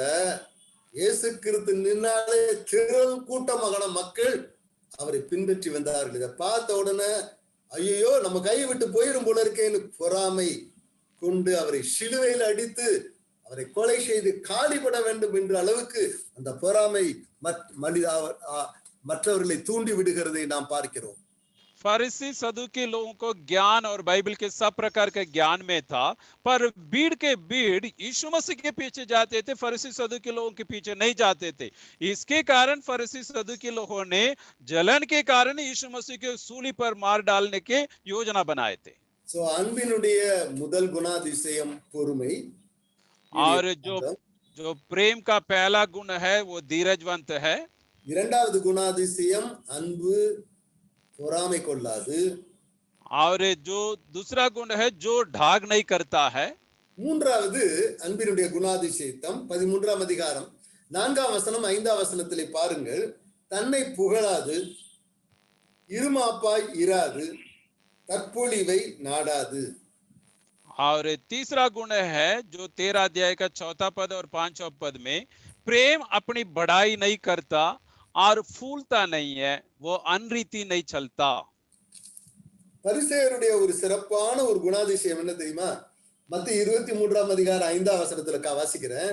தங்கள் கிரியைகளை எல்லாம் மனுஷர் காண வேண்டும் என்று செய்கிறார்கள். தங்கள் காப்பு நாடாக்களை அகலமாக்கி விருந்துகளிலே முதன்மையான இடங்களிலும் ஜெபாலயங்களில் முதன்மையான ஆசனங்களிலும் சந்தை வெளிகளிலும் வந்தனங்களையும் மனுஷரால் ரபி ரபி என்று அழைக்கப்படுவதையும் விரும்புகிறார்கள். फरीसी और शास्त्री लोगों का प्रसिद्ध गुण क्या है? मत्ती रचित सुसमाचार 23 अध्याय का 5वां पद में, अपने सब कामों लोगों को दिखाने के लिए करते हैं। वे अपने ताबीजों और चौड़ा करते, अपने वस्त्रों की कोरों को बढ़ाते हैं और बोझ में मुख्य मुख्य स्थान और सभा में मुख्य मुख्य आसन वो पाने के लिए और बाजारों में नमस्कार और मनुष्य रबी कहलाने में वो बातें थे। ஒரு கெஞ்சி கேட்டுக்கொள்கிற ஒரு காரியம் என்ன தெரியுமா? நீங்க மிஷனரியா இருந்தாலும் லே லீடரா இருந்தாலும் யாரா இருந்தாலும் தயவு செய்து மனுஷர் காண வேண்டும், புகழ்ச்சியை தேடாதிருங்கள், புகழ விரும்பாதிருங்கள். मैं आप लोगों से हाथ जोड़कर विनती करके मैं आप लोगों से आग्रह करता हूं, जो मनुष्य को दिखाने के लिए आप अपने आप को जो बड़ाई को ना चाहिएगा। ரபி ரபி ரபி என்று போற்றப்பட விரும்பாதிருங்கள். रबी रबी बोलकर यदि आपको पुकारें, आपको वावा करें, ऐसा गुण को ना चाहिए। எனக்கு தெரிஞ்ச ஒரு அப்போஸ்தலன் நீங்கள் பார்ப்பீர்களேயானால் பக்சிங், ஹைதராபாத்லயே ஆந்திரால ஒரு மிகத்தான ஒரு இம்பாக்டை உருவாக்கின ஒரு தேவனுடைய மனுஷன் பக்சிங். और प्रभु के दास भक्त सिंह प्रेरित कहलाते हैं, जो आंध्रा में हैदराबाद में एक बहुत बड़ी क्रांतिकारी सेवकाई को उन्होंने किया है। அவர் எப்படி அழைக்கப்பட விரும்பினார்? அவர் அழைக்கப்பட்டார் தெரியுமா? பிரதர் பக்சிங். और वो कैसे पुकारते थे, कैसे पुकार लोग उनको पुकारना पसंद करते थे? सिर्फ केवल भाई। ரைட் ரெவரண்ட் கிடையாது, டாக்டர் கிடையாது, ஜெனரல் ஓவர்சியர் என்று அழைக்கப்பட மாட்டார். அவரு பிரதர். ஸ்டேஜ்ல அவர் அறிமுகப்படுத்தும் போது பிரதர் பக்சிங், அவ்வளவுதான். और उनको ना डॉक्टर कहलाते थे, ना रेवरेंड कहलाते थे, ना पास्टर जी कहलाते थे।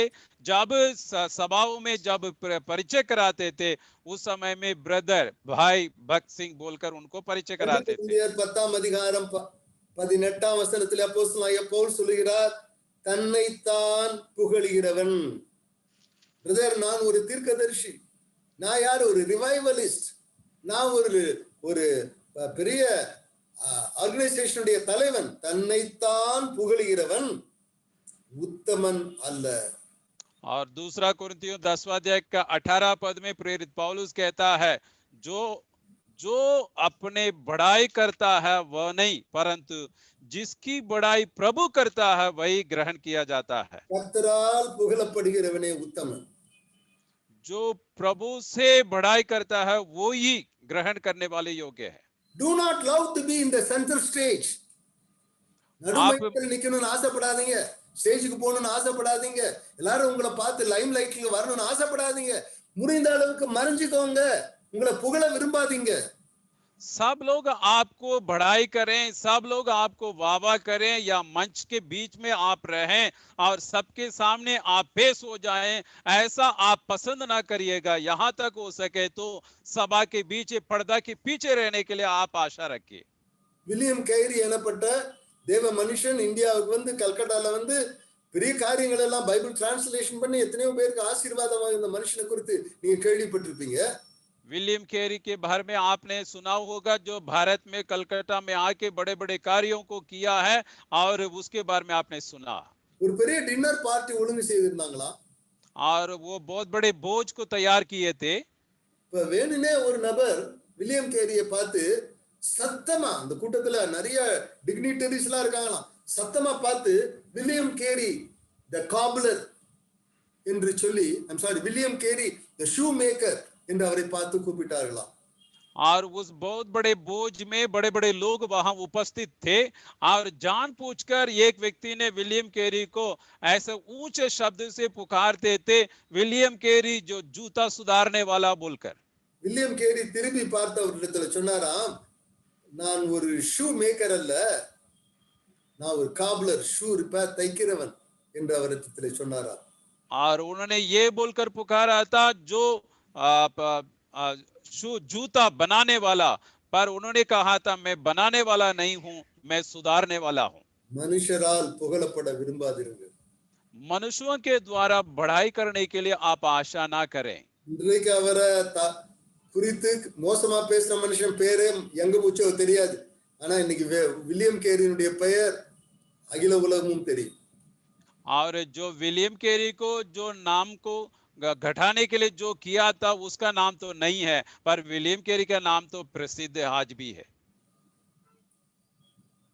நான்காவதாக, और चौथी बात है, அன்பினுடைய குணாதிசயம் என்ன தெரியுமா? 1 கொரிந்தியர் 13ஆம் அதிகாரம் 5ஆம் வசனத்தினுடைய இறுதி பகுதி பாருங்கள். और पहला कुरिन्थियों 13 अध्याय का और 5वां पद का पिछला भाग, அன்பு தீங்கு நினையாது. 1 கொரிந்தியர் 13:5 இறுதி பாகம். 5वां पद का और पिछला भाग, झुंझलाता नहीं है, बुरा नहीं मानता, प्रेम बुरा नहीं मानता। ஆங்கிலத்தில் சொல்ல வேண்டுமானால், it will not keep records of the past. और यदि देखा जाए तो पिछली बातों को और हिसाब किताब नहीं रखेगा। அது என்ன செய்யுமா? நீதிமொழிகள் 10:12ல திரளான பாவங்களை மூடும். और नीति वचन 10 का 12 पद में लिखा है, जो सब पापों को ढांप देता है। எபேசியர் 4:32ல சொல்லி இருக்கிற வண்ணமாக, கிறிஸ்து மன்னித்தது போல ஒருவரை ஒருவர் மன்னியுங்கள். இதான் அன்பு. इफिसियों 4:32 में जैसा कहता है, जैसे मसीह ने हमें क्षमा किया, उसी प्रकार हम एक दूसरे को क्षमा करें। சீக்கிரத்திலே நான் வேறு குறிப்புகளுக்கு செல்லுகிறேன். அன்பு 1 கொரிந்தியர் 13:6லே அநியாயத்திலே சந்தோஷப்படாது, சத்தியத்திலே சந்தோஷப்படும். और 13 अध्याय का पहला कुरिन्थियों 13 अध्याय का 6वां पद में, कुकर्म से आनंदित नहीं होता, परंतु सत्य से आनंद होता है। ரொம்ப தொந்தரவு கொடுத்துக்கிட்டே இருக்கிறாரு ஒரு ஆளு, அந்த ஆள் செத்து போறாருன்னு வச்சுக்கோங்களேன், அவர் அது சந்தோஷப்படாது. अगर यदि एक व्यक्ति बहुत तंग करता है, मान के चलिए वो व्यक्ति मर गया है, पर वो मरने के कारण वो आनंदित नहीं होता है, जो सच्चा प्रेम। சவுல் தாவீத தெல்லுப்பூச்சியை விரட்டுற மாதிரி விரட்டி விரட்டி விரட்டி போய்கிட்டே இருக்கிறாரு, செத்து போறாரு அமிலேக்கின் கையில. ஆனா தாவீது சந்தோஷப்படலைங்க. जब शाऊल दाऊद को पीछा करते थे, करते करते दौड़ाते थे, पर अमलेकियों के हाथों में शाऊल मर गया था, पर उस समय दाऊद खुश नहीं हुआ। 2 சாமுவேல் 1ஆம் அதிகாரம் 19 27 வசனங்களை வாசித்து பாருங்கள். என்ன சொல்றாரு? வெளியே சொல்லாதீங்க, சவுல் இறந்துட்டாருன்னு பறைசாற்றாதீங்க, அலங்காரம் போச்சு, கிரீடம் போச்சு, பலசாலி போயிட்டாரு, என்ன மாதிரி புலம்புறாரு பாருங்க. இவர் எப்ப சாவான்னு சொல்லி அவர் காத்திருக்கல, கர்த்தருடைய நேரம் வரும்போது எனக்கு உயர்வு வரும் என்று தாவீது அறிந்திருந்தான். और दूसरा शामुएल 19वां अध्याय में उसको जब उस प्रकार के कार्य होते थे उसके बारे में बहुत वेदना नहीं किया था, जब परमेश्वर का समय आएगा बोलकर वो इंतजार करता था। இந்த ஒரு வசனத்தை நீங்கள் அனைவரும் பார்க்க நான் விரும்புகிறேன். आप सभी நீதிமொழிகளின் புத்தகம் 24ஆம் அதிகாரம், नीति वचन 24वां अध्याय आप நீதிமொழிகள் सभी निकालिएगा। 24वां 24ஆம் अध्याय அதிகாரம் 17ஆம் வசனம் 18ஆம் வசனம். 17 और 18 पद। नीति वचन 24 का 17 और 18। உன் சத்துரு விடும்போது சந்தோஷப்படாதே, जब तेरा शत्रु गिर जाए तब तू आनंदित ना हो। அவன் இடரும்போது உன் இருதயம் களி கூறாதிருப்பதாக, जब वो ठोकर खाए तब तेरा मन महन ना हो। ஏங்க 18ஆம் வசனம், கர்த்தர் அதை காண்பார், यहोवा ये देखता है, அது அவர் பார்வைக்கு பொல்லாப்பாய் இருக்கும். कहीं ऐसा ना हो कि यहोवा ये देखकर अप्रसन्न हो। அன்பினுடைய மேன்மையை குறித்து முதலிலே சொன்னேன். இரண்டாவதாக எல்லா குணாதிசயங்களையும் எனக்கு சொல்ல நேரம் இல்லை, ஆகினால அன்பின் குணாதிசயங்களில் சிலவற்றை சொன்னேன். அன்பு சகலத்தையும் தாங்கும், சகலத்தையும் சகிக்கும். அதெல்லாம் வரிசையா இருக்குது, நீங்க வீட்டுல தியானம் பண்ணுங்க. மூன்றாவதாக அன்பு என்னவாம்? பூரணத்தின் கட்டு அன்பு. और सबसे पहले प्रेम और सर्वोच्चता है उसके बारे में, और दूसरा प्रेम की प्रसिद्धता को देखे थे, और तीसरी बात है प्रेम पूर्णता का बंधन है। கொலோசியர் 3ஆம் அதிகாரம் 14ஆம் வசனம். कोलोसियों तीसरा अध्याय का 14 पद। எல்லாவற்றின் மேலும் பூரண சற்குணத்தின் கட்டாகிய அன்பை தரித்துக் கொள்ளுங்கள். और कुलुसियों तीसरा अध्याय का 14 पद में इस प्रकार लिखा है, इन सब से ऊपर प्रेम को जो सिद्धता का कटिबंधी बांध लो। அப்போஸ்தலனாகிய பவுல் 1 கொரிந்தியர், எல்லாமே நான் சொன்னேன் 1 கொரிந்தியர் 13 இருந்து உங்களுக்கு விளக்கம் கொடுப்பேன் இருக்கிறேன். 1 கொரிந்தியர் 13ஆம் அதிகாரம் 11ஆம் வசனத்துல என்ன சொல்றார்? और पहला कोरिन्थियों 13 अध्याय के 11 पद में क्या लिखता है? நான் குழந்தையாய் இருந்தபோது குழந்தையை போல பேசினேன், குழந்தையை போல சிந்தித்தேன், குழந்தையை போல யோசித்தேன். நான் புருஷனான போதோ குழந்தைக்கு ஏற்றவைகளை ஒழித்து விட்டேன். जब मैं बालक था तो मैं बालकों के समान बोलता था, बालकों के समान मन था, बालकों के सी समझ थी, परंतु जब मैं सियाने हो गया तो बालकों की बातों को छोड़ दी। நம்ம குழந்தைய போல இருக்கிறது தப்பு இல்லைங்க, குழந்தை தனமா இருக்கிறது தான் தப்பு. हम बच्चों के समान रहना गलत नहीं है, बच्चों की गुण होना ही गलत है। அதுதான் பவுல் சொல்றார், நான் குழந்தை தனங்களை விட்டு விட்டேன். நான் புருஷனாகும் அல்லது வளரும் போது அல்லது பெர்ஃபெக்டாக மாறும் போது குழந்தை தனத்தெல்லாம் விட்டுட்டேன். और जो बालकों की बातें थी उसको मैंने छोड़ दी, पौलुस कहता है। குழந்தையா நம்ம இருக்கணும். பவுல் அப்போஸ்தலன் 1 கொரிந்தியர் 14:20 கூட சொல்றாரு, என்ன சொல்றாரு? துர்க்குணத்திலே புத்தியிலே குழந்தைகளாய் இராதேயுங்கள், துர்க்குணத்திலே குழந்தைகளாய் இருங்கள், புத்தியிலோ தேறினவர்களாக இருங்கள். சோ துர்க்குணத்திலே குழந்தையா இருக்கணும். और पहला कोरिन्थियों 14 अध्याय के 20वां पद में हम देखते हैं, और समझ में तो बालक बनो, बुराई में तो बालक रहो। குழந்தை எல்லாத்தையும் நம்புங்க, ரைட்டா? छोटे बच्चे तो सब कुछ நம்புவோம். சுலபமா ஏமாத்திடலாம், குழந்தைய சுலபமா ஏமாத்திடலாம் இல்லையா? ஒரு குழந்தைய சுலபமா ஏமாத்திடலாம்.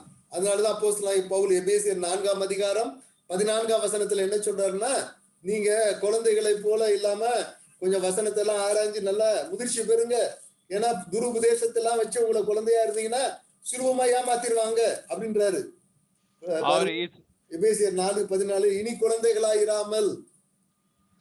और प्रेरित पौलुस जो इफिसियों 4 अध्याय का 14 पद में 4 का 14 में, ताकि हम आगे को बालक ना रहे जो मनुष्यों की ढग विद्वता और चतुराई से उनकी ब्रह्म युक्तियों को उपदेश के हर एक जोके के उछले इधर उधर घुमाए जाते हैं। பவுல் சொல்றாரு 1 கொரிந்தியர் 13ஆம் அதிகாரத்துல, குழந்தையா இருந்த போது குழந்தையை போல சிந்தித்தேன், குழந்தையை போல யோசித்தேன். புருஷனானது போது குழந்தைக்கு ஏற்றவைகளை சைல்டிஷ் திங்ஸ். என்ன சைல்டிஷ் திங்ஸ்? குழந்தைக்கு ஏற்றவைகள். और जब प्रेरित पौलुस तो 11 वचन 13 अध्याय के 11 वचन में कहता है, जब मैं बालकों के समान सोचता था, बोलता था और सब कुछ करते थे, जब सियाने हो गए बालकों की बातों को छोड़ दे। कौन सी बातें हैं वो? பவுல் 1 கொரிந்தியர் 3ஆம் அதிகாரத்துல சொல்றாரு, நீங்கள் ஒருவரோடு ஒருவர் சண்டை போட்டுக்கொண்டு, நான் பவுலை சேர்ந்தவன், நான் கேபாவை சேர்ந்தவன், நான் அப்போலோவை சேர்ந்தவன், ஒருத்தர் சண்டை போட்டுட்டு இருக்கிறதுனால நீங்க எப்படிப்பட்டவர்களா இருக்கீங்க? கிறிஸ்துவுக்குள் குழந்தைகள். உங்களுக்கு சத்தான பொருள் கொடுக்க முடியல, சண்டை போட்டுட்டு இருக்கீங்க. You are a child in Christ. और पहला कुरिन्थियों 3 अध्याय में पौलुस ये कहता है कुरिन्थी कलीसिया को, तुम तो मैं अपोलोस का हूं, मैं केबा का हूं, मैं जो प्रेरित पौलुस का हूं बोलकर एक दूसरे से डाक करते हो, लड़ाई करते हो, जो आप लोगों को पौष्टिक आहार जो वचन में नहीं देता हूं, तुम तो बच्चों के समान रहते हो बोलकर प्रेरित पौलुस कहता है। சீஷர்கள் அடிக்கடி சண்டை போட்டாங்க. என்ன சண்டை தெரியுமா? நம்மள யார் பெரியவன்? அந்த சண்டை அவங்களுக்குள்ள இருந்துச்சு. और चेले लोग कई बार वो आपस में लड़ते थे, लड़ाई का कारण ये था हम में से बड़ा कौन है। ஆனா அவங்க பரிசுத்தாவை பெற்று ஊழியத்துக்கு போன உடனே யாருடா பெரியவன்றதை பத்தியே அவங்களுக்கு சண்டை போட்ட மாதிரி எனக்கு தெரியலங்க. ஆண்டவர் தான் பெரியவர். और जब वो पवित्र आत्मा पाए, जब सेवकाई के लिए गए थे, उस समय में कौन बड़ा है उसकी बात तो वहां नहीं है, सिर्फ सेवकाई में वो ध्यान दिया करते थे। நாம் கிறிஸ்துவை போல மாற வேண்டும், அவரை போல உபவாசிக்க வேண்டும், அவரை போல ஊழியம் செய்ய வேண்டும், அவரை போல வாழ வேண்டும். அதுதான் முதிர்ச்சியின் அடையாளம்.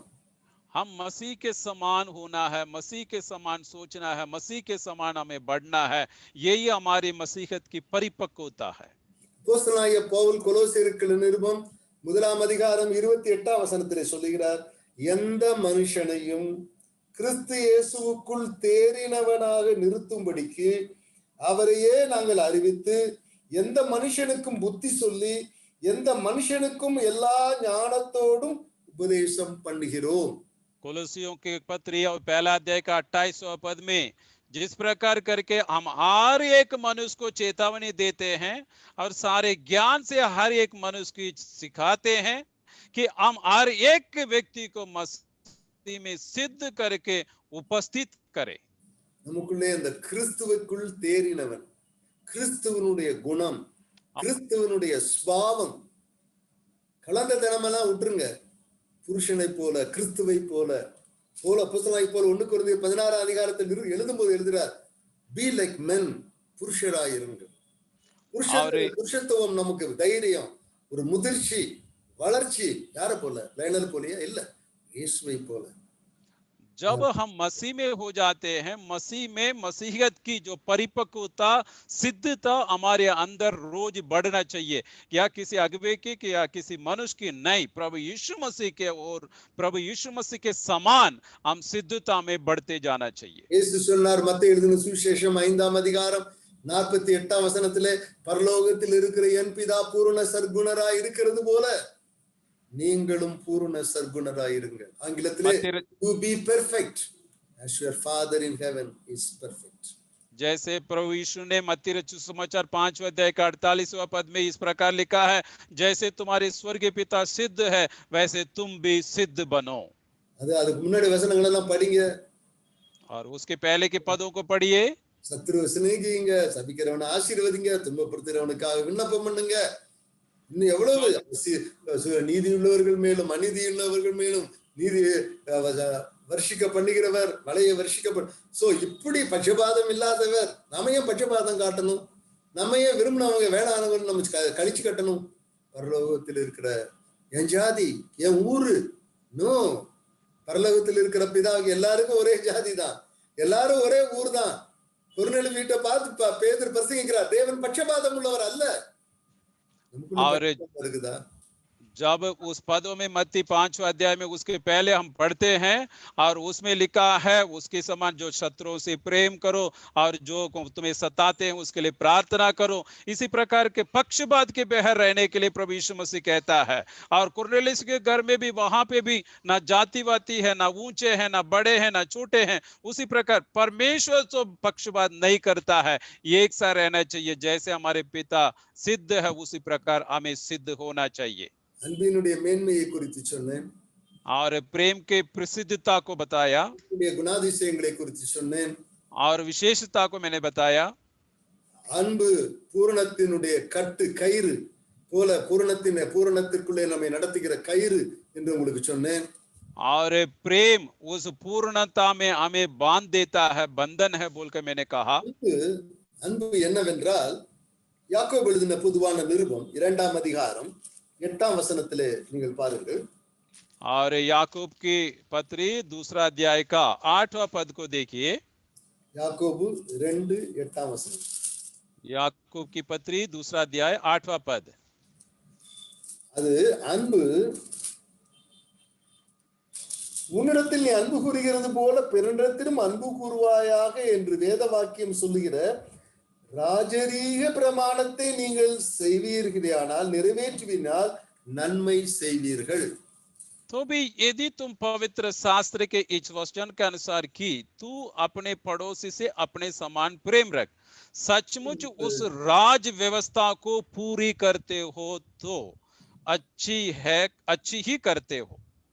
ராயல் லா, ராஜரீக பிரமாணம், राज व्यवस्था ராஜாவுடைய பிரமாணம், राजा की व्यवस्था है, ராஜாதி ராஜாவுடைய பிரமாணம், राजाओं के राजा की व्यवस्था है।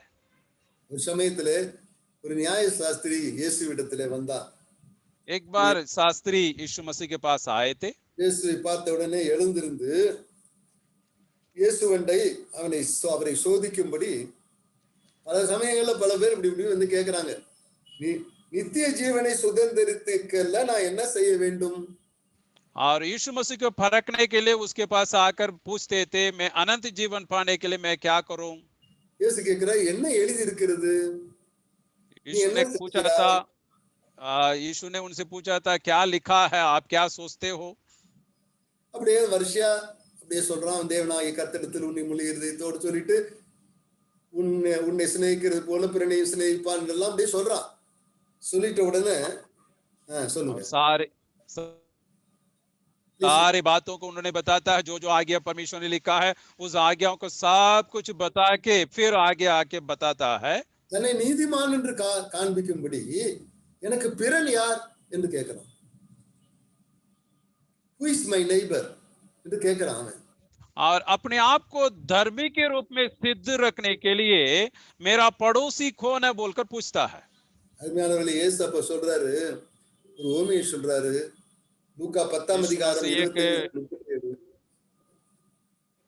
और उस समय यीशु मसीह एक उदाहरण को बताता है लूका रचित समाचार 10वां अध्याय में।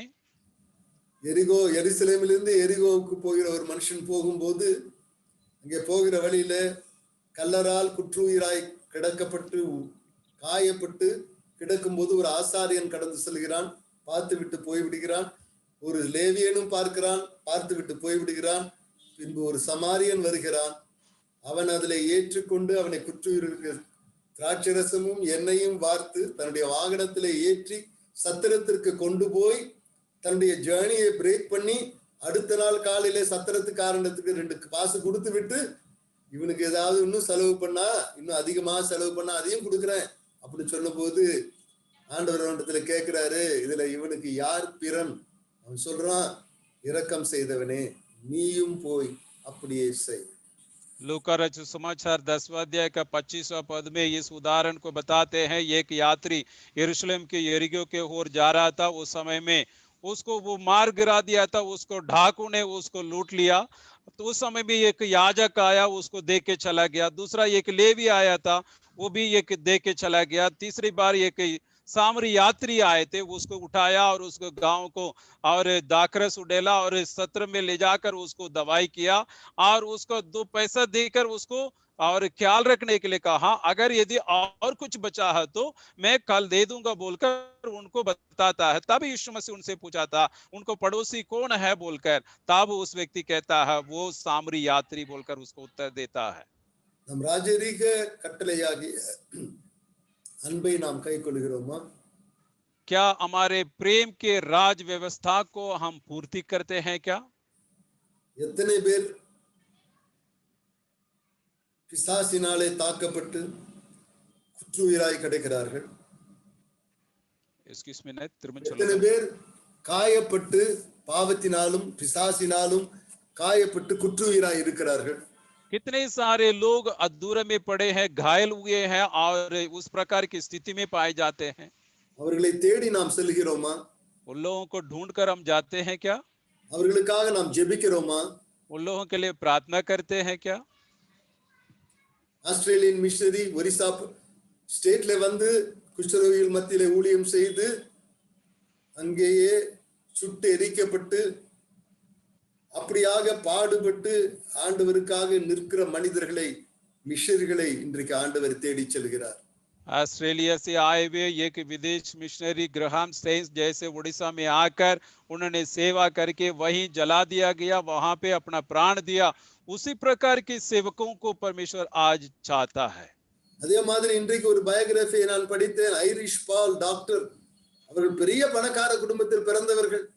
ஆனால் ஒரிஷாவுக்கு சென்று அங்கே மல்கன்கிரி என்ற இடத்திலே ஆழமான ஃபாரஸ்ட் ஏரியாவிலே போய் மண், அதாவது மாட்டு சாணம் பூசுகிற அதை பூசி அதிலே தங்கி இருக்கிற ஒரு வீட்டிலே தங்கி மிகவும் பாடுபட்டு ஏராளமான ஆத்துமாக்களை இன்றைக்கு ஆண்டவருக்கு என்று ஆதாயம் பண்ணி இருக்கிறார்கள்.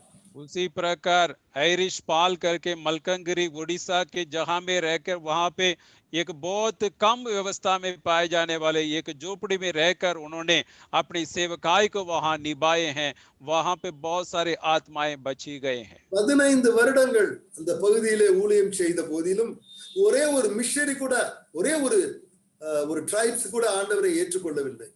उस मलकनगिरी में 15 साल तक जो सेवा किए वहां पे एक भी व्यक्ति प्रभु को स्वीकार नहीं किए।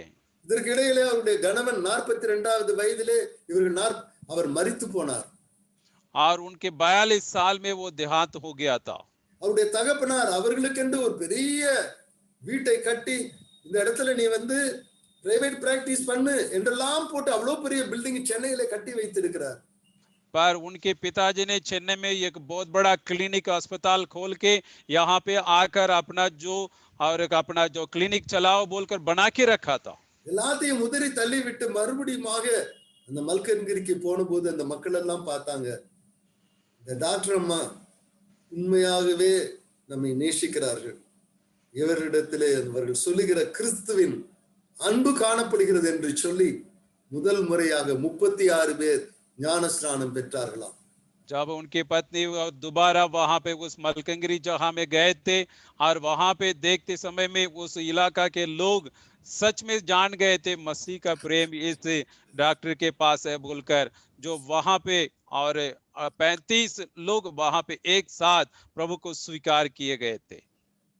ராஜரீக பிரமாணத்தை நிறைவேற்றுவீர்களானால் நீங்கள் நன்மை செய்கிறீர்கள்.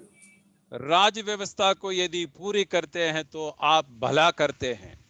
இறுதியாக आखिरी में அன்பு என்ன செய்கிறதா? ஆண்டவருடைய பார்ப்பதற்கு ஆண்டவருடைய வருகையை அவர் வாஞ்சிக்கிறதா. और आखिरी और पांचवी बातें हैं, परमेश्वर के दूत आगमन के लिए लालसा करता है। 1 கொரிந்தியர் 13ஆம் அதிகாரம் पहला कुरिन्थियों 13 अध्याय 1 கொரிந்தியர் 13:12 और 13 अध्याय का 12 पद। இப்பொழுது கண்ணாடியிலே நிழலாட்டமாய் பார்க்கிறோம், அப்பொழுது முகமுகமாய் பார்ப்போம். இப்பொழுது நான் குறைந்த அறிவுள்ளவன், அப்பொழுது நான் அறியப்பட்டிருக்கிறபடியே அறிந்து கொள்வேன். பாருங்க, இப்போ வந்து கண்ணாடியில பாக்குற மாதிரிதான் இயேசு கிறிஸ்துவை பாக்குறோம். ஆனா அப்ப எப்படி பார்ப்போமா? முகமுகமாய் பார்ப்போம். पहला कुरिन्थियों 13 अध्याय के 12 पद में अभी हमें दर्पण में धुंधला सा दिखाई देता है, परंतु उस समय आमने सामने देखेंगे। इस समय मेरा ज्ञान अधूरा है, परंतु उस समय ऐसी पूरी रीति से पहचानूंगा। इसका मतलब हम तो थोड़ा सा एक झलक को तो हम देखते हैं, पर उस समय में तो हम आमने सामने देखेंगे। அன்பு என்ன செய்யுமா? இயேசுவை முகமுகமா பார்க்கணும்னு ஆசைப்படுமா? जो प्रेम क्या करता है, प्रभु यीशु मसीह को आमने सामने देखने के लिए लालसा करता है। யோபு பக்தன் பயங்கர பாடுகள் உபத்திரவங்களின் வழியாய் கடந்து செல்லும் போது அவர் சொல்லுகிற முக்கியமான வார்த்தையை பாருங்கள். யோபின் புத்தகம் 19ஆம் அதிகாரம் 25ஆம் வசனம் 26ஆம் வசனத்தை பாருங்கள். अय्यूब की किताब 19वां अध्याय में जब अय्यूब बहुत सारे सताव, बहुत सारे दुख के पीड़ाओं में जब गुजरते समय में वो क्या कहता है, 19वां अध्याय का 25 और 26वां पद, என் மீட்பர் உயிரோடு இருக்கிறார், கடைசி நாளிலே பூமியின் மேல் நிற்பார் என்றும் நான் அறிந்திருக்கிறேன். मुझे तो निश्चय है कि मेरा छुड़ाने वाला जीवित है और वह अंत में पृथ्वी पर खड़ा होगा। அருமையான தேவ ஊழியத்தை செய்கிற மிஷனரிகளா இருந்தாலும் லே லீடர்ஸா இருந்தாலும் சொல்றேன், இந்த உலகம் தற்காலிகமானது. இயேசு வருகிறார். அவரை அந்நிய கண்கள் அல்ல, நம்முடைய சொந்த கண்களை காணும். அதுதான் இவர் சொல்கிறார் 26ஆம் வசனத்திலே, இந்த என் தோல் முதலானவைகள் அழுகின பின்பு நான் என் மாம்சத்தில் இருந்து என் தேவனை பார்ப்பேன். 26 मेरे प्रियो, अगर यदि पूर्ण काल सेवा करते हैं या पार्ट टाइम में आप सेवा कर रहे हैं, आप लोगों का एक बात को मैं कहना चाहता हूं, यीशु मसीह जल्दी आने वाला है। इसलिए जो अय्यूब कहता है 26वां पद में, अपनी खाल को इस प्रकार नष्ट हो जाने के बाद भी मैं शरीर में होकर परमेश्वर को दर्शन पाऊंगा। 27ஆம் வசனத்திலே அவரை நானே பார்ப்பேன்.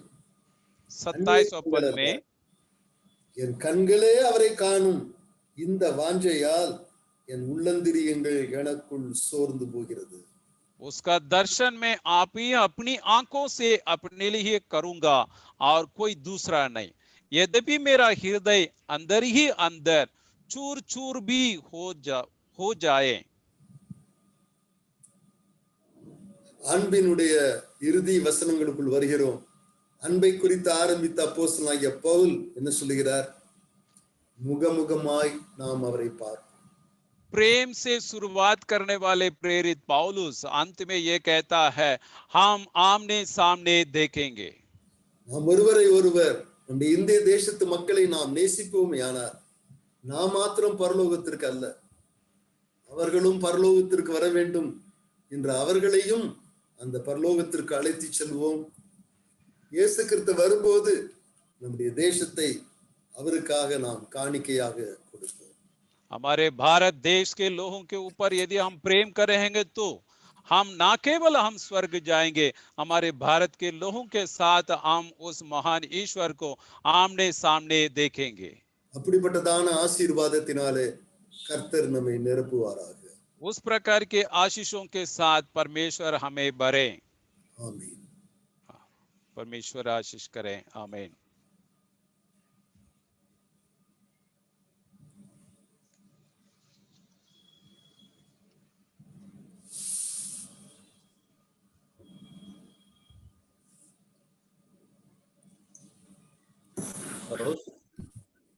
Now I